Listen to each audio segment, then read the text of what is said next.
Olá, meus amigos, minhas amigas, aqui nos encontramos mais uma vez para mais um momento de estudo, mais um momento de reflexões acerca do Evangelho do Cristo à luz da doutrina espírita, mais um estudo sistematizado do Evangelho do Cristo, mais um estudo sistematizado da doutrina espírita. E por isso, mais uma vez agradecemos e precisamos constantemente agradecermos a Deus, em primeiro lugar e acima de tudo, pela dádiva da vida, este patrimônio maior que o Senhor nos concedeu pela eternidade para a nossa administração. Agradecermos a Deus por ter nos concedido mais uma vez a oportunidade de aqui nos encontrarmos matriculados neste maravilhoso educandário das almas.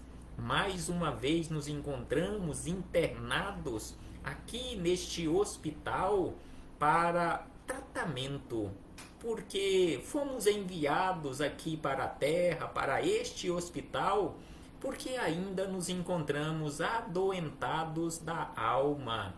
E aqui nos encontramos em tratamento para que possamos alcançar um dia, seja aqui na Terra ou em outros mundos, a saúde integral, a saúde do espírito integral.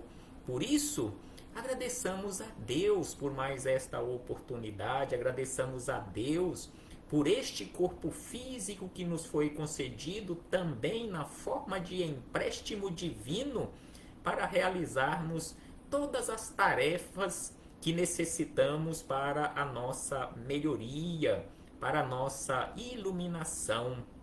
Agradeçamos a Jesus, nosso Mestre e Senhor, guia e modelo para toda a humanidade, por estes ensinamentos maravilhosos que ele nos deixou de forma exemplificada, conforme nós encontramos em seus evangelhos de amor. Aos espíritos amigos agradecemos pelo amparo, pela proteção, pela assistência que sempre tem nos dado ao longo da nossa trajetória. E eu não posso deixar de agradecer também a todos vocês, irmãos e irmãs de jornada, que constantemente se fazem presentes aqui neste ambiente virtual para juntos, mais uma vez, estudarmos o Evangelho do Senhor. Sejam todos bem-vindos, sejam todas bem-vindas para que possamos, mais uma vez, juntos aqui neste ambiente virtual, estudarmos o Evangelho do Cristo. E hoje, dando continuidade aos nossos estudos sistematizados da doutrina espírita, estudando o Livro dos Espíritos, estamos realizando este estudo questão a questão. Hoje estudaremos a questão de número 95. Estamos estudando acerca do corpo do espírito. A questão 95 se encontra na parte segunda, capítulo 1, que tem como título esse capítulo 1 do espírito. Então estamos estudando acerca do perispírito. Hoje a última questão acerca do corpo do espírito, o envoltório semimaterial do espírito. Então Kardec, acerca deste assunto, formulou o seguinte questionamento: o envoltório semimaterial do espírito, ou seja, o corpo semimaterial do espírito, tem formas determinadas e pode ser perceptível. Ou seja, o corpo do espírito, ele tem uma forma, assim como o nosso corpo físico, e pode ser perceptível. Este foi o questionamento de Kardec acerca deste assunto. E os espíritos amigos responderam da seguinte maneira: tem a forma que o espírito queira. Porque, propriamente falando, o perispírito, ele não tem forma. Quem dá a forma é a mente, é o espírito que utiliza o perispírito como a sua vestimenta. Então é por isso que os espíritos amigos responderam que ele tem a forma que o espírito queira. É assim que este vos aparece algumas vezes, quer em sonho, quer no estado de vigília, e que pode tomar forma visível e até mesmo palpável. Então, assim, os espíritos amigos responderam a Kardec e a todos nós acerca do corpo do espírito envoltório. Em muitas situações, em muitos momentos, com certeza, nós já tivemos aqueles chamados sonhos durante o descanso do nosso corpo físico, em que nós encontramos, abraçamos, conversamos com entes queridos que já desencarnaram, que já nos antecederam o retorno à pátria espiritual. Então, nestes chamados sonhos, que são verdadeiros encontros no mundo espiritual, eles se apresentam a nós desta forma. Neste caso, o espírito desta criatura, deste ente querido, dá a forma que nós o conhecíamos ou que nós o conhecemos aqui na Terra. Porque se ele desse uma forma e se apresentasse com uma forma diferente, que nós não tivéssemos conhecido aqui na Terra, nós não iríamos identificar aquela criatura como sendo aquele ente amado, mesmo que ele nos falasse, eu sou fulano, eu sou Beltrano ou a fulana. Nós não iríamos acreditar porque a forma seria diferente. Então eles se apresentam iguaizinhos, nós o conhecíamos aqui na Terra. Então é por isto que os espíritos amigos deram esta resposta a Kardec, e da mesma forma eles podem se fazer visível ao nosso campo mediúnico aqui na Terra, no estado de vigília normal, nós vermos passando ali na nossa frente como se estivessem encarnados. E em muitas situações e em muitos momentos isto acontece. Eles andam aqui juntos de nós como se estivessem encarnados, e muitos os veem e acham que são pessoas encarnadas, podendo até ser apalpados. Então é por isto que os espíritos amigos deram esta resposta a Kardec. Então assim fechamos este parêntese com esta citação da questão 95, encerrando este assunto acerca do perispírito, e lembrando que no nosso próximo encontro nós começaremos a estudar assunto novo. Cada assunto é mais importante, cada assunto é mais palpitante, cada assunto é mais convidativo, porque no nosso próximo encontro nós estudaremos acerca das diversas ordens dos espíritos. E na sequência, após este assunto, que é um preâmbulo para o próximo assunto, nós começaremos a estudar a chamada escala espírita, que para efeito didático Kardec classificou em 10 classes, mas essas classes elas vão ao infinito, porque esta escada da evolução ela é infinita. Então, voltando para a questão 95 e ampliando os esclarecimentos, nós buscamos mais uma vez no Espírito Miramês, livro Filosofia Espírita, volume 2º, capítulo 44, em que Miramês teceu os comentários acerca da questão 95, o perispírito tem forma? Então ele deu o título a este capítulo na forma de um questionamento. O perispírito tem forma?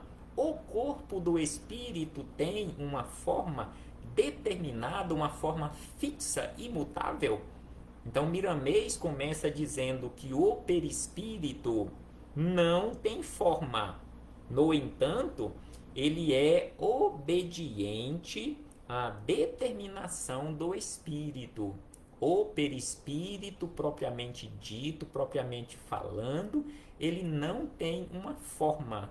Porque o perispírito, como já estudamos, ele tem uma diversidade enorme de utilidades, de funções. Então, ele, além de ser o corpo, ele é o intermediário entre o corpo e o espírito, ele é o laço fluídico que une o corpo ao espírito e tantas outras funções e tantas propriedades ele tem. Então, é por isto que Miramês começa dizendo que o perispírito, propriamente falando, não tem forma. No entanto, ele é obediente à determinação do espírito e conserva aquela forma que o espírito lhe dá, inspirado na forma esquematizada pelos instrutores da humanidade, que se reflete no corpo físico. Então, o comando central vem do espírito. E neste caso, nós que nos encontramos encarnados, este molde do nosso corpo físico, com esta formatação que temos na atualidade, foi dado pelo comando do espírito e executado pelo perispírito, que é obediente às determinações do espírito. Então é esta matéria plástica que é completamente obediente às ordens do espírito, faz a formatação que o espírito quiser e o espírito comandar. Então assim, Miramês inicia e acrescenta: assim como o perispírito toma as dimensões engendradas pelo espírito, ou seja, as dimensões comandadas, ordenadas pelo espírito, o corpo físico obedece às regras do perispírito na sua formação congênita, mas o corpo de carne, o nosso corpo de carne, herda até certo ponto muitos traços dos seus ancestrais. Então nós herdamos na condição biológica, o nosso corpo físico, nós herdamos traços dos nossos ancestrais, porque este é um arquivo que se encontra na nossa mente, que se encontra no HD, simbolicamente falando, do espírito. É a chamada lei de hereditariedade. É um fato que a ciência do mundo reconhece. Até certas doenças são assimiláveis para os descendentes com muita propriedade, e essas hereditariedades, em casos diversos, se interpenetram por vibrações afins. Então aqui Miramês nos esclarece que até certas doenças, por exemplo, muitas pessoas herdam de seus ancestrais ou é transferido dos seus ancestrais diabetes, por exemplo, colesterol, que pode alguém da família ter colesterol descontrolado em taxa alta e transferir nesta chamada hereditariedade por vibrações afins aos seus descendentes. Então, assim, tantos outros problemas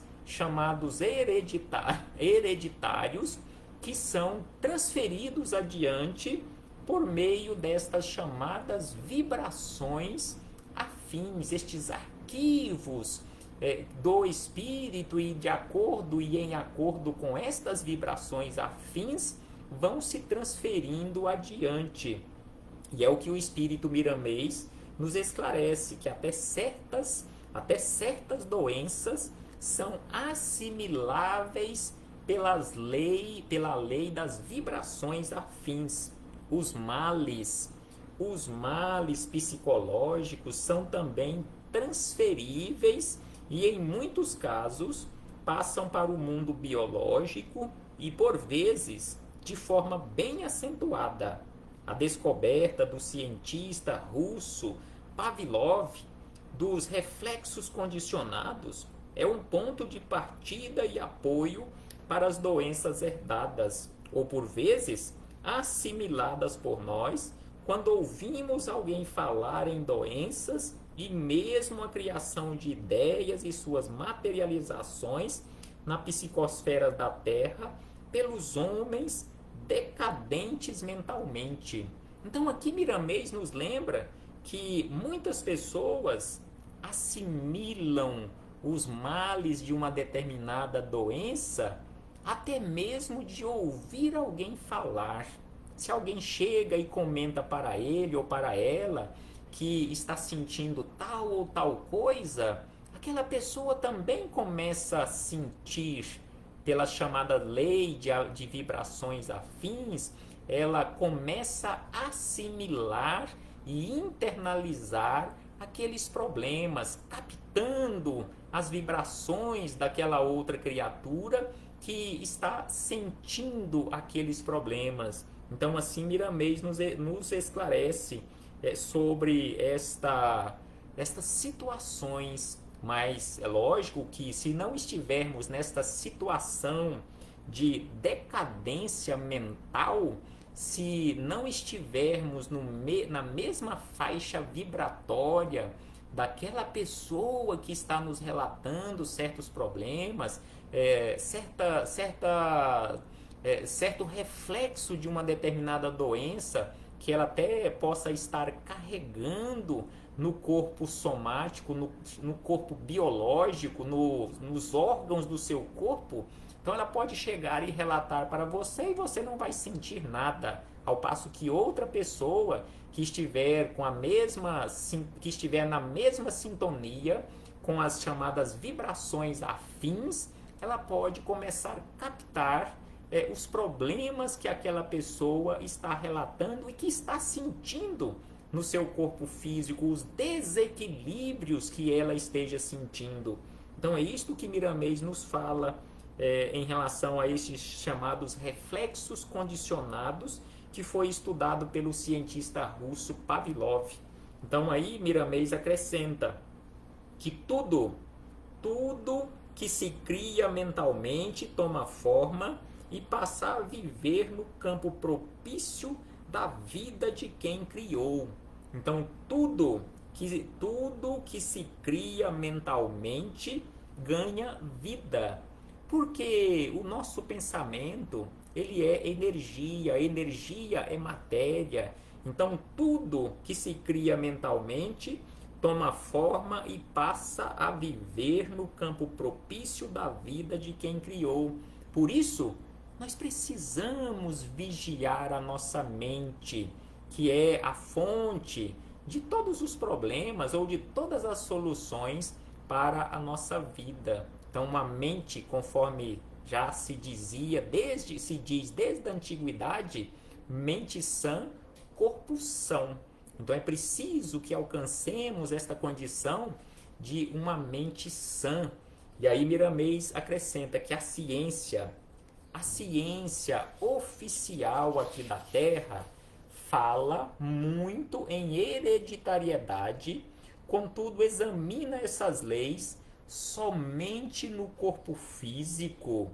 Então a nossa ciência ainda examina essa questão das heranças apenas no campo biológico, apenas no campo do corpo físico, não adentrando e não buscando explicações no campo da alma, no campo da mente.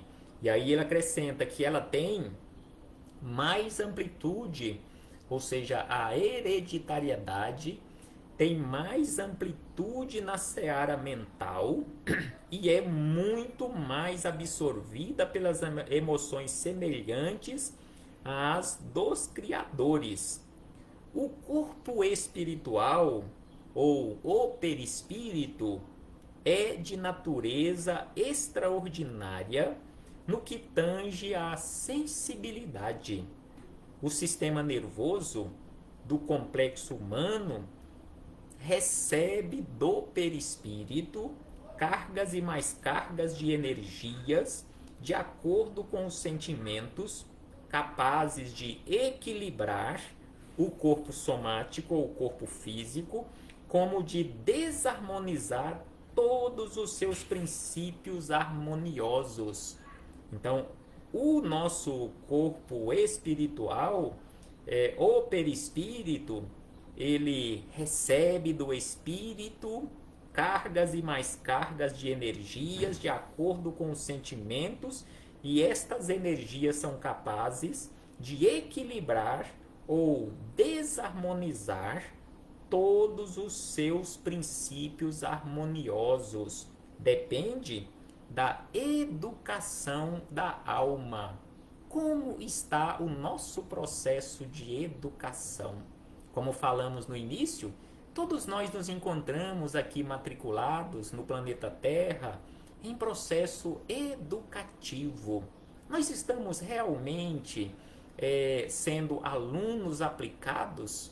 Estamos assimilando e internalizando as lições que estamos recebendo ao longo da vida, em especial as lições ministradas por Jesus de Nazaré, não apenas há 2000 anos atrás, mas constantemente na nossa vida? Então aqui Miramês nos chama a atenção que depende da educação da alma, e foi sem explicar particularidades que o Evangelho apareceu no cenário do mundo na sua mais profunda simplicidade para educar o ser humano. É por isso que os espíritos amigos nos chamam a atenção que o Evangelho ou a boa nova, a boa notícia que Jesus deixou exemplificado para nós é o mais fabuloso código pedagógico, é o mais fabuloso código moral para a nossa educação humana, educação da alma.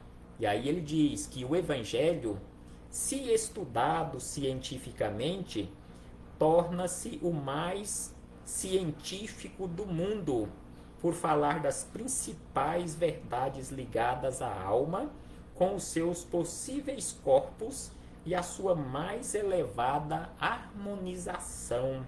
Então aqui Miramês nos chama a atenção, nos lembra que se o Evangelho do Cristo, os ensinamentos do Cristo, forem estudados verdadeiramente com o olhar científico, ele se torna o livro mais científico do mundo. E ainda ele diz que o perispírito, o corpo do espírito, ou o intermediário entre o corpo e a alma, não tem forma definida, mas tem forma relativa com o ambiente onde foi criado. Já estudamos sobre este assunto, que ele é definido de acordo e em acordo com o ambiente onde o espírito for convidado a realizar um determinado trabalho, uma determinada tarefa, seja de forma mais longa, seja de forma mais rápida, numa forma de uma assistência rápida aqui no plano físico, porque muitos espíritos descem de esferas superiores não para reencarnarem, mas apenas para prestarem uma assistência rápida a alguém ou ao grupo de pessoas e retornam para o seu ambiente natural, o seu mundo onde ele vive, onde ele já alcançou condições de viver. Então é por isso que Miramês nos fala que ele não tem forma definitiva, mas tem forma relativa com o ambiente onde foi criado ou foi convidado a estagiar. O homem, ou mesmo o espírito desencarnado, conhecedor destas verdades, passa a educar a mente. Miramês nos fala constantemente sobre esta necessidade da educação da mente. É por isso que Miramês nos escreveu tantos livros, tantas orientações e escreveu uma trilogia dedicada especialmente à educação da mente. São 3 livros, como disse, trilogia, Educação da Mente. São os seguintes títulos que já falamos algumas vezes acerca destes livros. Além desta coletânea Filosofia Espírita, tem outros livros que Miramês escreveu além dessa trilogia, que tem os títulos Horizontes da Vida, Horizontes da Mente e Horizontes da Fala. Tudo sobre a educação, sobre o processo de educação, usando todos os recursos possíveis. Pelos pensamentos nascem as ideias, e são elas, as ideias, que determinam a qualidade do espírito e o plano em que vive na escala dos seres. Em qual escala nós vivemos? O que nós estamos pensando? O que nós estamos criando através da nossa mente? Então é por isso que ele nos chama atenção sobre a necessidade da educação da mente. Os impulsos inferiores desqualificam os sentimentos, enervando as energias sublimadas, ou seja, desequilibrando energias sublimadas e tornando-as em magnetismo inferior. Então, quando nós não vigiamos a nossa mente, nós desequilibramos energias superiores, tornando-as de baixo padrão vibratório, magnetismo inferior, de sorte a pesar a carga vibratória e endurecer as sensibilidades do corpo astral, que serve ao espírito como carro de condução. Então, o corpo astral, ou o corpo do espírito, quando fora do corpo físico, quando desencarnado, serve de condução para o espírito. Ao passo que, quando se encontra encarnado ou animalizado, torna-se pesado e de difícil manejo. É qual o animal lerdo que, mesmo sob os mais drásticos açoites, ainda é insensível ao comando. A doutrina dos espíritos, sob a influência do Cristo, vem nos ajudar a sair desta letargia primitiva e alcançar o despertamento dos dons espirituais, de maneira a nos libertar da escravidão da ignorância. Então aqui Miramês nos chama a atenção acerca das diversas missões da doutrina espírita, dentre elas, nesta condição de nos ajudar a sair deste estado de letargia, desse estado de coma profundo em que nós nos encontramos, e nos despertarmos os nossos dons espirituais, de maneira a nos libertar da escravidão da ignorância. Nós precisamos realizar este processo de libertação desta escravidão da ignorância. Para isto, nós precisamos fazer esforços constantemente. E aí Miramês encerra estes esclarecimentos dizendo que o perispírito, ou o corpo do espírito, ou este intermediário entre o espírito e o corpo físico, é semimaterial, mas é matéria. Para o mundo espiritual, é ainda uma matéria grosseira, esta que nós usamos, mas aqui para nós é semimaterial, e pela sintonia que deve ter entre o perispírito e o corpo, ou seja, então o perispírito tem essa formação com esta matéria, ou com este material tratado e denominado como semimaterial, mas que ele anda perfeitamente em sintonia com o espírito e o corpo, E ele, o perispírito, faz a junção dos dois. Então, o perispírito também tem esta função de fazer esta ligação entre o espírito e o corpo físico, que aqui Miramês usou o termo de junção entre os dois, para que o espírito alcance a luz, para que o espírito se desperte para a luz. Com o tempo e a reforma do homem, pode tornar-se puro. Então, com o tempo e com o nosso esforço na condição de criatura humana, o espírito um dia se tornará puro, de sorte a ficar mesmo invisível a alguns olhos espirituais, como pode, em muitos casos, ser tão material ao ponto de confundir-se com os próprios homens, como falamos anteriormente em outra oportunidade, nesta mesma fala. Em muitas situações, eles espíritos, usando o corpo espiritual ou perispírito, eles se confundem com as criaturas encarnadas aqui na Terra, sendo inclusive possível apalpá-los, sentir o seu calor, sentir batidas cardíacas, como se estivessem realmente no corpo físico, material aqui da Terra. Reflitamos acerca disto, meus irmãos e irmãs, e muito obrigado mais uma vez pela presença, pela companhia, pelos comentários, pelos compartilhamentos. Muito obrigado por estudarmos juntos, realizarmos juntos este estudo sistematizado da doutrina espírita. Até breve, meus irmãos e irmãs.